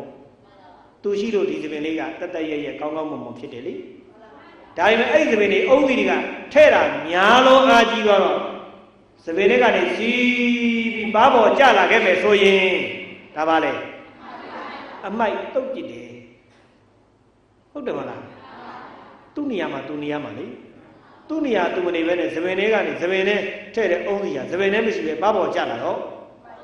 အမိုက်ဖြစ်သွားတယ်ဓမ္မတို့ဓမ္မများကိုနေရာကိုနေကြပါအမိုက်ဖြစ်မှာဆိုလို့ပါကြီးတော့အပြိုကြီးတွေတူမပတ်စံအိတ်ကိုလိုက်မဖွင့်ပါနဲ့ကလေးတွေပြန်လာလို့ရှိရင်ပတ်စံအိတ်လိုက်စစ်တာရီးစားစာလိုက်စစ်တာတယ်လီဖုန်းနံပါတ်လိုက်စစ်တာဘာဖြစ်တာညာဖြစ်တာဆက်ဆုပ်မလုပ်ကြပါနဲ့အမိုက်ဖြစ်တတ်တယ်ဓမ္မများဘုန်းကြီးဆိုတော့မသိပါဘူးရန်ပြောတာတိုက်ဆိုင်မှုရှိရင်ခွန်းတော့ပါနေရာကဆက်ပြစ်တောက်တွေ့ကြရပေါက်ကြရရှောက်မပြောပါနဲ့ကိုနေရာကိုနေပါအမိုက်ဖြစ်တတ်တယ်ဓမ္မများမျက်ခုံးမွေးပေါ်မှာစင်းညံလျှောက်တယ်အေးစုခါတော်လာပြီကလူကြီးမျက်ခုံးမွေးပေါ်မှာမျက်ခုံးမွေးဆွဲတဲ့ခဲတဲ့လေးဟာမျက်ခုံးမွေးပေါ်မှာရှိတော့ယရနာပေါ့ချော်ပြီးတော့နှစ်ဖူးကိုပေသွားရင်အဲ့ဒါအမိုက်ဖြစ်သွားနှကန်းနေပေါ့နှကန်းလေးပေါ်မှာရှိတော့ယရနာပေါ့ဟုတ်လားတချို့မြတ်နှကန်းကြီးဆိုတယ်လှကျင်လို့မလီမင်္ဂလာဆောင်သွားရေခဲမုံတွေစားရလဲစားခြင်းနှကန်းကြီးကလည်းပြတ်မှဆိုနှကန်းလေးလုံးပြီးတော့ဟန်နဲ့ပန်နဲ့စားပိုက်ပြန်တော့မဝလို့ဓမ္မများအဲ့ဒီနှကန်းကြီးကနှကန်းပေါ်မှာရှိတော့ယရနာပေါ့ဒါပေမဲ့သူများကော်လံပေါ်သွားပြီးရင်ဓမ္မများကော်လံပေါ်ကနှကန်းကြီးတရားခံဘယ်သူလဲဟိတွေပါဖြစ်ကုန်မယ်ဟုတ်လားကိုနေရာမှာကိုနေရင်ယရနာနေရာလွဲသွားရင်ကောင်းတဲ့အရာတွေဖြစ်ပါတော့လည်းပဲအဲ့ဒါ အမိုက်ဖြစ်တတ်တယ်ဒါကြောင့်မလို့ဦးဇင်းရဲ့ဆိုတော်မျိုးတော်များလမ်းပေါ်မှာကမ္ဘာပေါ်မှာနိုင်ငံတော်မှာအမိုက်ကျဲတဲ့လူတွေဖြစ်စေတယ်ဟုတ်လားအမိုက်ကျုံးရင်ကျုံးမှာမကျုံးခဲ့ရင်တော့နေပါစေအမိုက်ကျဲတဲ့လူတော့ဖြစ်စေတယ်ဒါလေးတွေဒီလေးတွေကိုလိမ္မာရင်ပြအောင်မွေးရပါဟုတ်လားအမိုက်ကျဲတဲ့လူတော့မဖြစ်စေနဲ့အဲ့ဒါမှများဒီကနေ့ကလေးတွေကပြောလို့ဆိုလို့ကောင်းတာများလားပြောလို့ဆိုလို့မကောင်းတာများလားကြေပြောတယ်ကြေပြောတယ်နေ့တူကလာကိုကစားဝတ်နေရေးသမင်းချက်ကျွေးနေရတယ်အမေရဲ့ခုလိုကြက်သားဝတ်သားငါးပစုံလုံးချက်ကျွေးလို့ကျေးဇူးတင်လိုက်တာမေမေရဲ့လက်ကလေးကိုရွှေ့ချထားဖို့တော့ကောင်းတယ်မေမေရဲ့လို့ကျေးဇူးတင်စကားလေးနဲ့ပြောရရင်ရင်ထဲကိုပူသွားမှလားရင်ထဲကိုအေးသွားမှလားအေးသွားပါဘူးဓမ္မများပြောမဲ့တာပြောရတယ်တစ်သက်နဲ့တကူသာသမီရဲ့ကျေးဇူးတင်စကားနဲ့ပြောတာခံဘူးလားခံဘူးနော်သိပါတယ်တစ်ခါမှမခံဘူးပါဘူးသိပါတယ်ဓမ္မများဒီရတူလားဓမ္မများဘာဖြစ်လို့သာသမီရဲ့ကျေးဇူးတင်စကားအပြောမခံရဘူးလားလဲသိလားမသိဘူးလားအဖြေပြောပြမယ်ဝတ်လေတာဓမ္မများဝတ်လေတာဘာလေတာလဲကိုငယ်ငယ်တုန်းကကိုအမေကိုပြောဘူးလားဟုတ်တာပါလေကာလဝိပက်အခုတက်တာနောက်မှတက်တာမဟုတ်အခုချက်ချင်းကိုတက်တာဟုတ်လားကိုတော့ကပြောမကောင်းဆိုမကောင်းလုပ်ခဲ့တော့နေခဲ့တော့ခုကျတော့ကိုကလကဝေးလာတော့လည်းပြောမကောင်းဆိုမကောင်းလေးတွေဖြစ်တယ်စားရေးဝိုးရေးနေရေးကျမ်းမာရေးဘယ်တော့ပေးခဲ့ဝေးခဲ့ကျွေးခဲ့ပေမဲ့အသက်ကိုပါရင်းပြီးတော့လုပ်ခဲ့ကြပေမဲ့ဖေရဲ့မေရဲ့ကျေးဇူးတင်စကားမပြောခဲ့ကြတော့ကိုကလည်းကြတော့လည်းအသက်ပါပေးပြီးတော့ကျွေးပြီးတော့ဝေးလာခဲ့ပါလေကလေးကျေးဇူးတင်စကားလေးတစ်ခုတော့မှမကြားရတဲ့ဘဝဓမ္မများဒါလေတာလေခင်ထားပါတော့လေ10 နာရီ46မိနစ်တန်မုတ်တွေကဂါးထားတော့မရွတ်ရသေးဘူးဓမ္မများသွားပြီထင်တယ်ဓမင်းတော်ငတ်ပြီဏိဒန်းကိုမပြောရသေးဘူးကတရားဒါကြောင့်မလို့လောကကြီးမှာကျောင်းကြီးဘောမမောင်းငယ်ဆော့တော့ဘုံကြီးအော့လို့ရိုက်လိုက်မယ်လို့အမေကတားလိုက်မယ်ကလေးကအလိမ်မာဆိုတော့လေမောင်မစော့ဘောင်းစိတ်ပဲဒီနဲ့ဘုံတော်ကြီးလို့နေပါမယ်မနေပါနဲ့ဘုံကြီးကဘုန်းကြီးလိုပဲနေပါကလေးကကလေးလိုပဲကလေးကဘုန်းကြီးလိုလာနေဘုန်းကြီးကကလေးလိုနေရမှာလားဟုတ်လားကိုမို့ကိုဟန်တိုင်းပဲနေပါအဲ့တော့မှဘာပြောလဲနောက်တစ်ပိုက်ကလိုက်မယ်ပြီးတော့အဲ့တော့မှအမေကလေလိုက်ကွယ်အနာဂတ်နိုင်ငံတော်ကိုပဲဖြစ်ဖြစ်မိသားစုပဲဖြစ်ရက်ွက်တိုင်းနိုင်ငံကြီးရအောင်အားလုံးကိုချစ်ကြတယ်ဆိုရင်ကလေးတွေကိုချစ်ကြပါအားတွေချစ်မယ်လူငယ်လူရွယ်တွေကိုချစ်ပါဦးစင်းကကလေးတွေကိုချစ်တယ်30 35လောက်အောက်လူငယ်လူရွယ်တွေကိုအားကိုးလူကြီးတွေကိုလေးစားပါတယ်အဓိကကတော့ဦးစင်းကလူငယ်လူရွယ်ကလေးတွေကိုချစ်ပြီးတော့လူငယ်လူရွယ်လူလက်တွေကိုဘာကြောင့်အားကိုးရတာလဲဆိုတော့သူတို့ပဲအားကိုးကြရရှိတာဟုတ်တယ်မလားခင်ဗျားတို့ကျုပ်တို့ဟောဒီဥပုသ်တွေအားလုံးဒီပါနဲ့ကျုပ်တို့ကတော့ဘာဖြစ်သွားလဲကြီးသွားပြီဘာဖြစ်သွားလဲကြီးတော့ဘာလုပ်ဖို့ပဲရှိတော့ကြော်သူ့ရှိသွားဖို့ပဲရှိတော့ဗုဒ္ဓဘာသာဝင်ဆိုတာပြိဿယေဦးဇင်းတော်ပြီးခဲ့တဲ့ဘက်ကပြောခဲ့ပြီးဘုရားကိုတို့ကြည်ညိုတယ်တို့ချစ်တယ်မှန်တယ်ဒါပေမဲ့ဘုရားစကားကိုတော့နားထောင်တာနည်းတယ်လို့ထင်တယ်မှန်ရလားဗျာဗုဒ္ဓဘာသာဝင်ဆိုတာဘုရားကိုချစ်တယ်ခင်တယ်ကြည်ညိုတယ်မြတ်လို့တယ်ဆိုရင်ဘုရားစကားကိုတကယ်နားထောင်ရလမ်းမှာသူတော်ကောင်းတို့ဒီကနေ့တောက်တော်ရည်ရစီနိဗ္ဗာန်လူရန်စက္ကတ်တဲ့ဒါနကုသိုလ်ဒါဘုရားစကားနားထောင်တာပေါ့ဟုတ်တယ်မလားတရဏဂုံ3ပါးနဲ့5ပါးသီလ10ပါးသီလဒီကနေ့9ပါးသီလယူပြီးတော့မှသီလစောင့်တည်တယ်ဆိုတာသီလကုသိုလ်တဲ့ဒါဘုရားစကားကိုနားထောင်တာပေါ့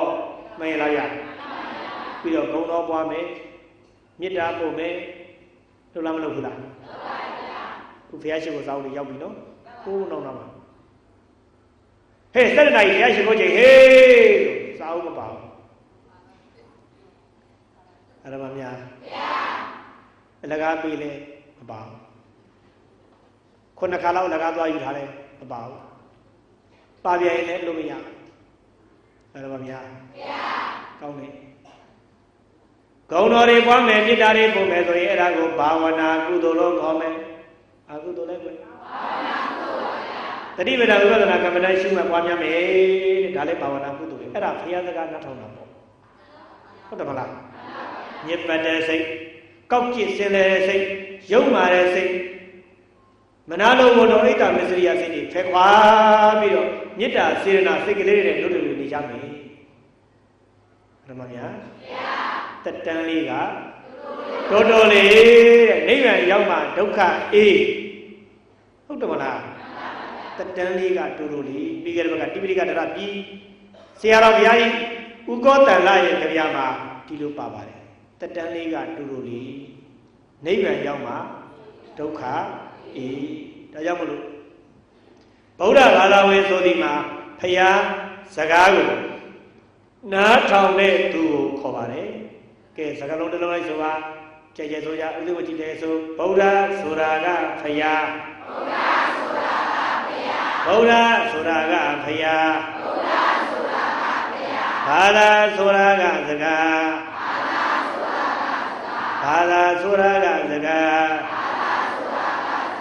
ဝေဆိုတာကနားထောင်တဲ့သူဝေဆိုတာကနားထောင်တဲ့သူဗုဒ္ဓဘာသာဝင်ဆိုတာဘုရားစကားကိုနားထောင်တဲ့သူဦးဇင်းတစ်ခေါက်ဆိုပြီးအလုံးကြီးရရကိုအောင်ဆိုရမယ်နော်ဗုဒ္ဓဆိုတာကဘုရားဘာသာဆိုတာကစကားဝေဆိုတာကနားထောင်တဲ့သူဗုဒ္ဓဘာသာဝင်ဆိုတာဘုရားစကားကိုနားထောင်တဲ့သူကြင်အားလုံးဆိုကြည့်မယ်ကွယ်ဗုဒ္ဓဆိုတာကဘုရား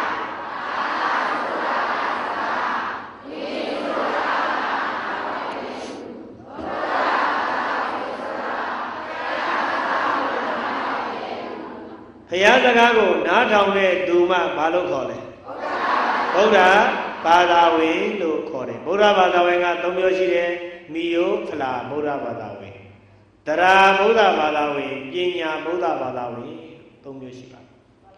မိယိုဖလာအမေကကိုးကွယ်လို့အဖေကကိုးကွယ်လို့ကိုကလိုက်လို့ရတယ်ဘုမတိဘာမတိကိုးကွယ်ခြင်းမျိုးကိုမိယိုဖလာဗုဒ္ဓဘာသာဝင်လို့ခေါ်ပါတယ်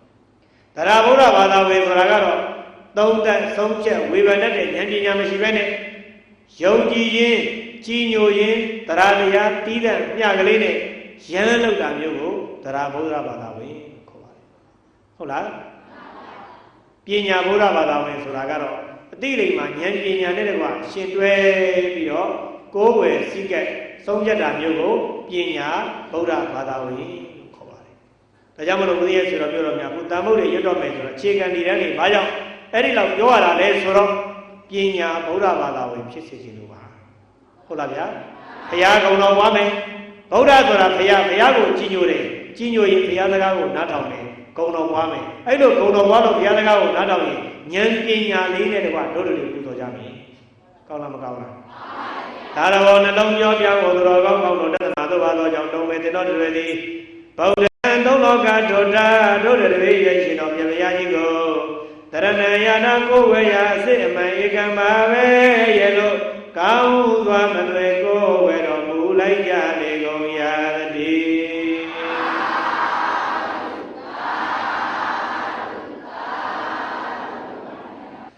ကဲလိုက်ဆုံးမဲ့ဤလောက၌ဝိတော်မူကြကုန်ပြီသောဟာသိတက်သော2000နှစ်ကြိမ်ရှိစုကုန်သောမြတ်စွာဘုရားရှင်တို့ကိုရှိခိုးကြတော်ပါ၏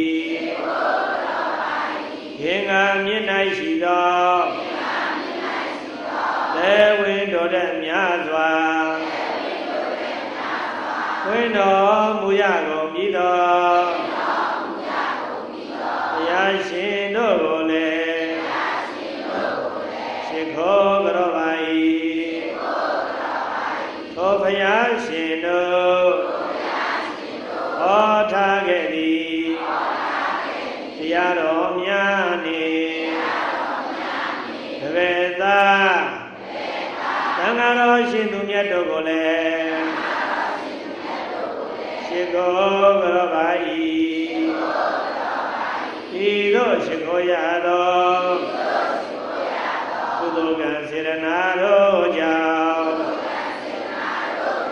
ကြာရောက်စေ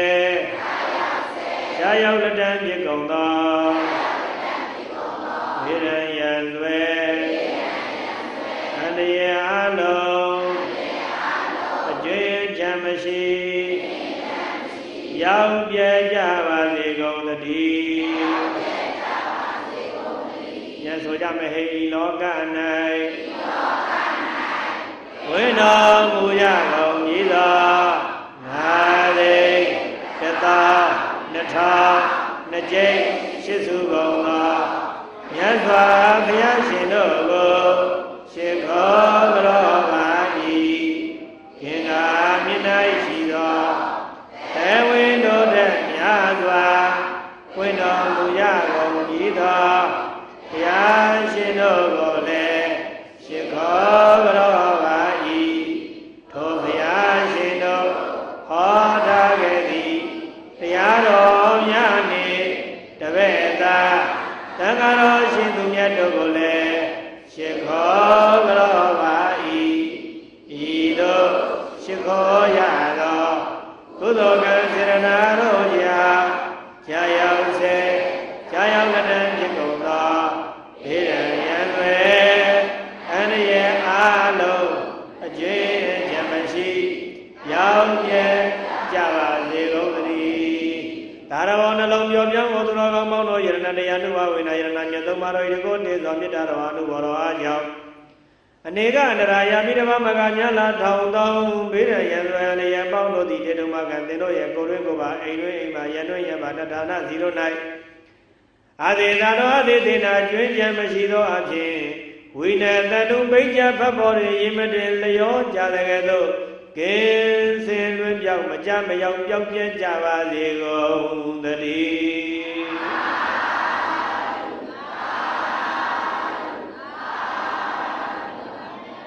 ပရိသတ်မောင်သူတော်ကောင်းတို့ရဲ့နေရောင်ကြီးလင်းလာပြီဆိုရင်အမောင်ပြောက်ပေးရတဲ့မနက်မိုးလေးလို့နေမေးကြီးလင်းလာခဲ့ပြီဆိုရင်အမောင်တွေကမလုပ်ပေးရလဲပြောက်ပေးရတယ်ကြည်ကြပဲအလင်းရောင်ကြီးရောက်လာပြီဆိုရင်အမောင်တွေကဘာဖြစ်ရလဲပြောက်ပေးရတယ်လို့ပဲတဲ့ဘုရားရှင်ကိုယ်တော်မြတ်ရဲ့ဂုဏ်တော်တွေတရားတော်မြတ်ရဲ့ဂုဏ်တော်တွေသံဃာတော်မြတ်ရဲ့ဂုဏ်တော်တွေအဲ့ဒီဂုဏ်တော်တွေကိုအာယုံတန်းလို့မှတ်ပြီးတော့ရှင်းခိုးလိုက်ရတဲ့ကုသိုလ်ကံစေရနာတွေရောက်လာခဲ့ရင်လေအဲ့ဒီပုဂ္ဂိုလ်ရဲ့တဏ္ဍမှာအာဟုသို့ဂျိုစိုးတွေပြောင်းမယ်တဲ့ဒကာရမများသဘာဝကြလားမကြဘူးလားယုတ်တိတန်လားမတန်ဘူးလားတရားဟောတဲ့တရားကမှန်လားမှားလားတရားကိုတကယ်ကြည်ညိုရင်တရားကိုတကယ်ကြည်ညိုရင်သံဃာကိုတကယ်ကြည်ညိုရင်တကယ်ယုံလိုက်ကြသံပါသူတော်ကောင်းတို့ဘလို့ယုံရမလဲတကယ်ယုံလိုက်ကြသံပါသူတော်ကောင်းတို့ဒကာရမများမြုပ်ကြီးကဆက်လားခါလားဒကာရမများတရားကချိုလားခါလားတရားတို့တိတိမတိတိစားလိုက်ရင်ဘလို့နေမလဲဟိချိုမှာကတော့ချိုမှာပဲငရုတ်သီးမှန်တိတိမတိတိစားလိုက်ရင်ဆက်မှာကတော့ဆက်မှာပဲတဲ့ဒါကြောင့်မလို့သုံးလောကတို့နေဘုရားရှင်ကိုတော်မြတ်ရဲ့ဂုဏ်တော်တွေအနန္တကံတော်တွေအနန္တဉာဏ်တော်တွေအနန္တစัจ java လာကဘာမြင်မှုဖြတ်မြန်ကျိုးမြတ်တဲ့ဂုဏ်တော်တွေအနန္တကိုဆွေတော်မျိုးတော်များကယုံယုံကြည်ကြည်နဲ့လက်ဆက်ပြထိတ်မှမို့ရှ िख ိုးတဲ့လူကိုမမေ့ကြစေနဲ့ဖယားမတယ်ဆိုတာကိုကဘုရားကိုမပူဇော်မပတာမယုံကြည်ပဲနဲ့တော့မမဘူးနော်ဗရမများဓမ္မစကားရှိတယ်လေသူတော်ကောင်းနှက်ကောင်းမှလောက်ပါရဲ့သူတော်ကောင်းနှက်ကောင်းမနေရင်ကိုကအရင်ဘာဖြစ်ထားရသူတော်ကောင်းဖြစ်ထားရလေဘာလုပ်ထားရလဲနှက်ကောင်းမနေရင်ကိုကဘာဖြစ်ထားရလဲကိုကသူတော်ကောင်းမဖြစ်ဖားနဲ့မဖြစ်ဖဲနဲ့နှက်ကောင်းကမှားပါမလားဦးဇင်းရဲ့ဒသနာတခုခဏခဏတရားပွဲမှာဟောပါတယ် လူလိုမှနတ်လိုတယ်နတ်လိုမှဂျုံမတယ်ဂျုံမမှစမ်းထတယ်စမ်းထရင်ဖမ်းထားလို့မရဘူးကွယ်ဒါကြောင့်မို့လို့ဖမ်းထားလို့မရတော့အောင်စမ်းထားစေရင်အရမများတမုတ်ဒီနာနာရွတ်ပေါ့ဟုတ်ပါလားဗျာအရမများပြောမဲ့တာပြောရတယ်တမုတ်တွေရပါရဲ့လားစာအုပ်ကြီးဖတ်ရင်ရတာလားအလွတ်တကယ်ရတာလားရေးခိုင်းလို့စလုံးတစ်လုံးမှားရင်ပါသုံးချက်ရိုက်မယ်အရမများအဲ့ဒီလိုမပြောရပါဘူးကွယ်ရမလားအေးအဲ့ဒါကြောင့်မလို့ဘုရားကိုတကယ်ယုံညာသမတရားကိုတကယ်ယုံညာသမသံဃာကိုတကယ်ယုံညာသမတကယ်ယုံရင်ပြိဿရဲ့ယုံကြည်တယ်ဆိုတာယုံရင်ကြည်လာပါတယ်သူတော်ကောင်းတို့တတ္တအပိလာပနလက္ခဏာတဲ့သရသရတရားဆိုဒီမှာအပိလာပနလက္ခဏာဘူးတော်တွင်ပေါ်လင်တက်ကြပြီးတော့မှရှင်းတန်ကြည်ရင်လက္ခဏာရှိတယ်သရတရားရှိတဲ့မျက်နှာသရတရားရှိတဲ့စိတ်သရတရားရှိတဲ့နှလုံးသားဆိုတာကြည်လင်လာတယ်ဟာလားလေအမှန်များတောင်တန်းသာသနာပြုဆရာတော်ဘုရားကြီးအရှင်ဥဒ္ဓမသာရဆိုတဲ့ဓာတ်ပုံကိုမြင်မှုပါသလားတာဝေကြီးကိုင်းလို့ပစုံကြီးထွက်လို့ပြည့်ရပြုံးလို့ချစ်စရာကြီးကိုယ်ဖေးကြတယ်အမှန်များတာမညတောင်ဆရာတော်ဘုရားကြီးဥဝိနည်းရဲ့ဓာတ်ပုံကိုမြင်မှုပါသလားမလေးမျက်နှာပြုံးမျက်နှာယုံရွှေလို့အေးလို့ဘုန်းကြီးဗာမိတ်ကမှမလေးဘူးအရမများခင်ဗျားတို့စတူဒီယိုခန်းမထဲမှာအလှပဆုံးဆိုပြီးတိတိကျကျပြင်ဆင်ထားတဲ့ဓာတ်ပုံကိုအဲ့ဒီဆရာတော်ကြီးတစ်ပါးရဲ့ဓာတ်ပုံခလဲကောင်မှာထည့်ကြည့်ပါအရမများမျက်နှာကိုပြင်လို့ရတယ်နော်ဒါပေမဲ့အတွင်းစိတ်တန်တန်ရဲ့ပူလောင်မှုအေးချမ်းမှုကိုပြင်လို့ရပါမလားမယုံရင်ရှင်ချကြည့်ပါလားအင်းပြောင်းရင်ဘုန်းကြီးပြောတဲ့အတိုင်းဟုတ်လားမဟုတ်ဒီဘက်ကတာမညဒီဘက်ကတောင်တန်းခဲလဲကောင်မှာကိုယ့်ပေါ့ဂျုံလုံးအမိုက်ပုံနဲ့တော့အရှင်လေးပေါက်သွားလိုက်အရမများအဲ့ဒါပါကွာတာလဲဆိုတော့ယင်နဲ့နှလုံးသားထဲမှာတရားတရားဆိုတဲ့ဓာတ်တွေကွာတာပါဓာတ်တွေကွာမယ်ဒါကြောင့်မလို့ယင်ထဲမှာယုံတယ်ကြည်တယ်ယုံကြည်တယ်ဆိုတဲ့တရားတရားချင်းဘုရားကုံတော်တရားကုံတော်တန်ခါကုံတော်တွေကိုနာနာပွားပြတာကိုနာနာပွားရင်ဘုရားအရေးကိုခေါ်တော်မူရသံမာသူတော်ကောင်းတို့ဘာရေးကိုခေါ်မယ်အတန်ကလေးရဲ့ရှယ်တယ်လို့ညနနာရေညိုတမ်းပါတဲ့မန်းတောင်ရိပ်ခိုးမန်းတောင်ရိပ်ခိုးဆိုတာကမန္တလေးတောင်ရိပ်မှာသွားခိုးတယ်ဆိုတော့မန္တလေးတောင်ပေါ်မှာဗျာဒိတ်လေးဘုရားကြီးဆိုတာရှိတယ်သုတောင်းမြစ်ဘုရားကြီးဆိုတာရှိတယ်အဲ့ဒီဘုရားရိပ်တရားရိပ်တန်ခါရိပ်ကိုခေါ်ရရင်မင်းတို့အသက်ရှင်မယ်ရှေ့လူကြီးလူမတွေကသွားကြည့်အောင်လာကြည့်အောင်ပြောပါတယ်ကွယ်ဟုတ်လားရှေ့လူကြီးတွေချစ်ဖို့ကောင်းတာကဒီကနေ့နောက်ပိုင်းလူတွေကျတော့ကြောင်းပြန်ဘုရားမြတ်ထံမှာဝယ်တချင်းကဘုရားမြတ်ထံမှာသွားကြတာမစိုးဘူးထင်တယ်ပြီးတော့မှရှောက်လေရတယ်ဟောဘုရားလေတရားကြလေခြင်းတိရစ္ဆာန်ရုံသွားပေါ့အင်းရကန်တော့ဘယ်နဲ့ဘုရားလေတရားကြအဲ့ဒါမှမများရှေးလူကြီးတူမလည်းစေရနာတရားတရားကြီးဉာဏ်ပညာချင်းကွာတော့အတွေးခေါ်တွေရောအရေးသားတွေရောကွာတယ်မှန်ရလားဗျာမနေ့ကညကနေအလွန်တရာနာမည်ကြီးတဲ့နိုင်ငံသားကထုတ်တဲ့ပတ်စံအလွန်ကြီးကြီးပေးရတဲ့ဗုဒ္ဓဝေစာအုပ်တို့ကိုဦးဇင်းတို့ရုပ်ပြဗုဒ္ဓဝေစာအုပ်ကိုဖတ်ရပါဦးဇင်းတို့အောက်မှာဗုဒ္ဓဝေရုပ်တွေချိတ်ထားတာရှိတယ်နော်ဒီမှာလည်းမကြခင်စိတ်ပါမယ်ပတ်ပတ်လေးကလေးတွေလိုပေါ့ကြည့်အောင်တောင်းကြည့်မြောက်ကြည့်ပေါ့နော်အဲ့တော့ပြောနေတာကဦးရင်းဆိုတော့ပြောတော့များမေတော်မာယာအလောင်းတော်တိရမင်းသားလေးဝမ်းကြတိုင်းမှာပဋိသေခကုံရတော့မယ်ဆိုတော့အိမ်မက်မြင်တယ်ဘယ်လိုမြင်တယ်ထင်တယ်လက်ရနံတောင်းစောင်းအိမ်နေနဲ့လက်ရနံတောင်းကနေဖောက်ပြီးတော့မှစင်းပြတော်ရတနာဝင်လာတယ်လို့အိမ်မက်မတည်ဝါဆိုလာပြည့်နေမှာမနက်ခင်းကာလခန္ဓာကိုယ်ကိုနဲ့နာရည်နဲ့ရေချိုးအဝတ်စားကိုအစ်စ်လဲပြီးတော့တန်ဃာတော်ဆရာတော်တန်ဃာတော်ပေါင်းပြည်ကိုစွန့်ကဲသူတော်ကောင်းတွေကိုအလူတန်းလုပ်ပြီးတော့ရှစ်ပါးသီလယူတာဥပုသ်သတင်းဆောင်နေနားထောင်တယ်ဘာသတင်းဆောင်လဲညကြတော့ကြက်တည်မင်္ဂလာရှိသောတိုက်ခန်းဝယ်ညအိတ်ဆက်တော့ကသူ့ကိုနမင်းကြီးလေးပါတော့ကရွှေဝေါကြီးနဲ့ခေါ်ပြီးတော့အနောတက်ရဲ့အိမ်မှာရေချိုးပြီးနတ်နာကြီးတွေနဲ့သုံးလောင်းပြီးတော့မှ ကျက်တည်းမင်္ဂလာရှိသောတိုက်ခန်းနဲ့တစ်ခါအဲ့တိုက်ခန်းပေါ်မှာတင်ထားတုံးရုံးဆိုကောင်းဝင်ကစိတ်ပြီးတော့ယရနာလက်ညာနံမတော်ဖောက်ပြီးတော့မှဝင်တယ်လို့အိမ်မက်မြင်မဲ့တော်မူတယ်ဟုတ်လားဗျာရှေ့ဆရာဆင်ဆက်ဆက်ရှင်မင်းတို့ရဲ့နန်းတော်မှာဆိုတာရှင်မင်းကတီးတဲ့ကျောင်းဆောင်မှာတီးတဲ့အဆောင်မှာအိတ်တယ်မိဖုရားအကြီးမိဖုရားငယ်မိဖုရားလက်သူ့ဆောင်နဲ့သူနေတာရှင်မင်းသွားခြင်းတဲ့နေရာသွားမယ်အဲ့ဒါကြမ်းကြမ်းတော့မယ်အဲ့ဒီပကြီးဆရာကဘလို့ပကြီးဆွဲထားလဲဆိုတော့ပေါက်ပေါက်ရှာရှာတုတ်တော်ရဏမင်းကြီးနဲ့မေတော်မာယာဒေဝီဒဂရင်ထဲမှာအတူတူအိတ်နေတဲ့ပုံစံပကြီးဆွဲထားဥပုသ်ဆောင်ပါတယ်ဆိုမှဒီလူကြီးဥပုသ်ကျိုးအောင်အဲ့ဒါမှများနိုင်ငံကျော်ပကြီးဆရာတယောက်နော်ရေးထားတာစာအုပ်ကလည်းအပ်ပေပါဆက်ကိုအကောင်းစားနဲ့ကာလာ4ရောင်နဲ့စပယ်ရှယ်ရိုက်ထားတာစာအုပ်ကခုခေတ်လို့ဆို2000လောက်ပေးရမယ်စာအုပ်တော်တော်ကောင်းတဲ့စာအုပ်ဦးသိန်းကငါတကာဓမ္မတွေနေမှုပါလေဗုဒ္ဓဝင်ရုပ်တွေဒီမှာချိတ်မလားလို့အဲ့လိုတွဲရက်ကြီးအိတ်နေတဲ့ပုံစံမှာစိတ်မျိုးရရနာဝင်လို့မရဘူးပြောရင်ကရှင်းတော့ကရှင်မရင်တို့ဒီရှင်မရင်တစ်ဆောင်မိဖုရားတစ်ဆောင်မိဖုရားအကြီးတစ်ဆောင်သေးတစ်ဆောင်အဲ့လိုကျက်တည်မင်္ဂလာရှိသောတိုက်ခန်းမှာမနက်ခင်းဒါနလို့မနေ့စောစောမှာဥပုသ်တဲ့ဒီလားစောက်တည်ပြီးတော့တနေ့ကုန်မေတ္တာဘာဝနာလေးပွားပြီးတော့နေတယ်ဆိုတဲ့သဘောတဘာဝကိုနားမလည်တော့ပကြီးဆရာကလင်မယားနှစ်ယောက်ဒဂရင်နဲ့အိတ်နေတာပုံကြီးကိုပကြီးဆွဲတာဦးစိတ်ဆင်းရဲလိုက်တာလေဖျားမေတော်မာယာဒေဝီယနော်အဲ့လိုကြီးဆိုဘယ်လိုလုပ်ကြည့်လို့ကောင်းမှာအဲ့ဒါဘာလဲဆိုဉာဏ်ပညာဘာကွာလဲဒီလိုမဆွဲကောင်းဘူးဒီလိုဆွဲလို့မရဘူးဥပုသ်တဲ့သီလနေ့မှာဒီလိုလုပ်တာမဟုတ်ဘူးလို့ဒုက္ခမြမသိရှာဘူးပိုက်ဆံရလို့ပကြီးရေးစားတယ်ဟုတ်လားဗျာတရားလည်းရှိဖို့လိုတယ်ပညာလည်းရှိဖို့လိုတယ်တရားတရားလည်းနေပြီပညာလည်းပဲကမ်းပြီဆိုရင်တို့တွေမြက်ကမ်းဗုဒ္ဓဘာသာပဲဖြစ်မှာပေါ့မှန်ရလားဗျာအကြောင်းမလို့ဦးဇင်းကအခြေခံဖြစ်တဲ့ဇန်တရားတွေမတရားတွေဖို့တရားတွေနိဗ္ဗာန်တရားတွေခဏတာခင်ဗျားတို့ကဘဝတမ္ပတ္တိလို့ခေါ်တယ်ဘဝမှာဘလို့နေမလဲဘလို့ထိုင်မလဲစိတ်ချမ်းသာအောင်ဘလို့နေမလဲသူများဘောမှာမကောက်ခြင်းနဲ့မစင်းလဲနဲ့မလိန်ညာနဲ့မနာလိုဝလိုဣဒ္ဓမစရိယနဲ့မယုံမှနဲ့မညစ်ပတ်နဲ့စိတ်တပိုင်းလေးဖြူစင်းအောင်ထားကြလို့ဘုရားစကားတွေဦးဇင်းကအခြေခံလေးတွေဟောနေတာ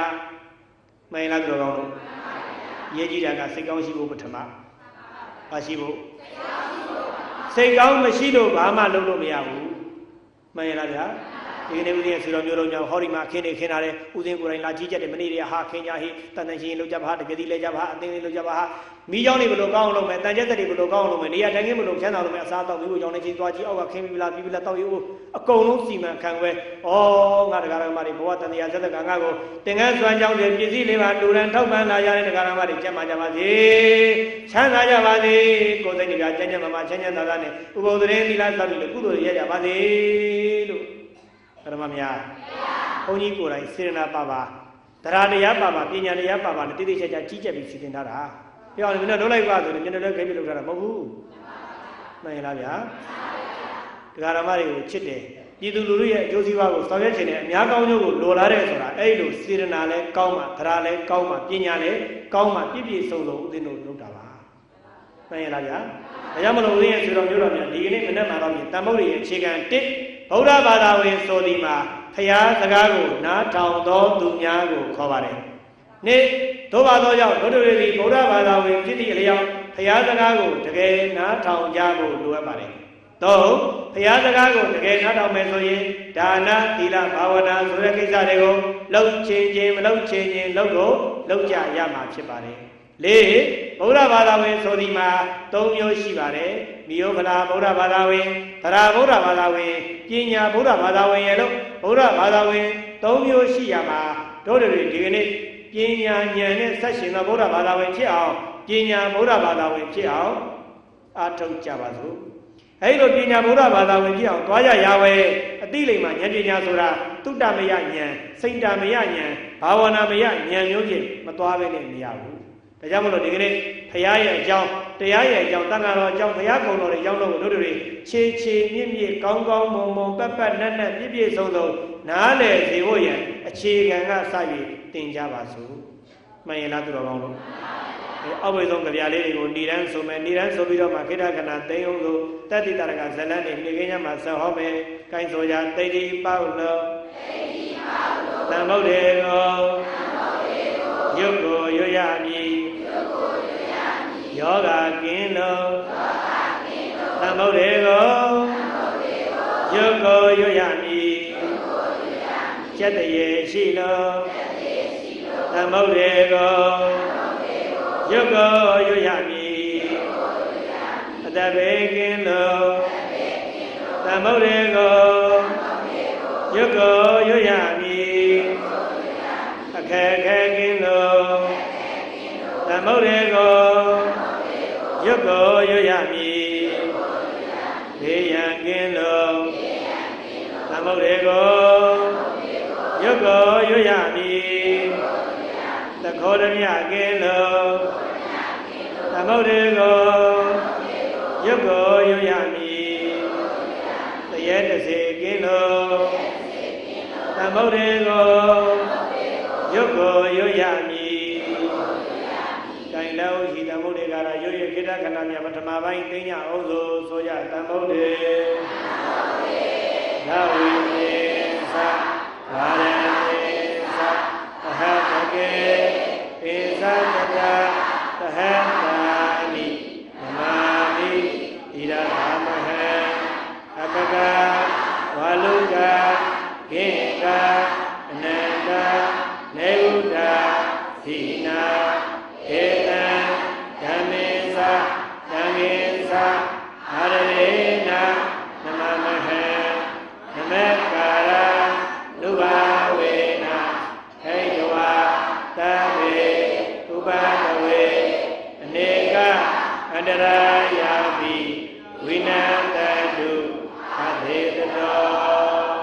အလုံးမြတ်တာပို့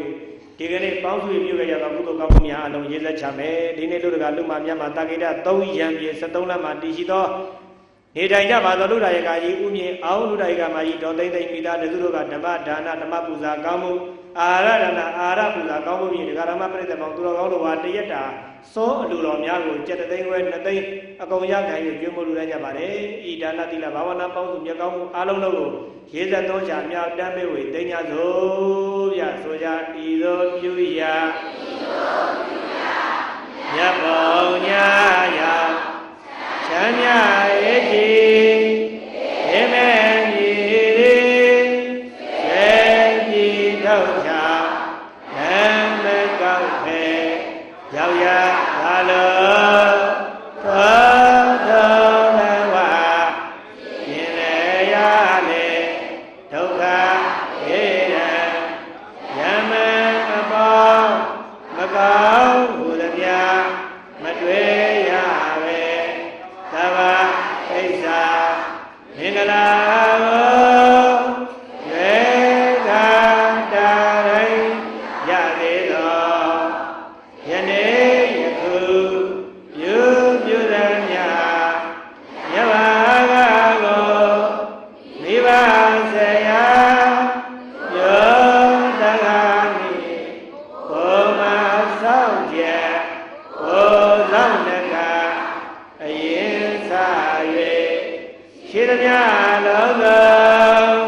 30ရှင်းသမျှဝေနေရတို့ရရပါစေဧကဝေတိညာသေတာတုဟောလေသောအလုံးရရသမျှ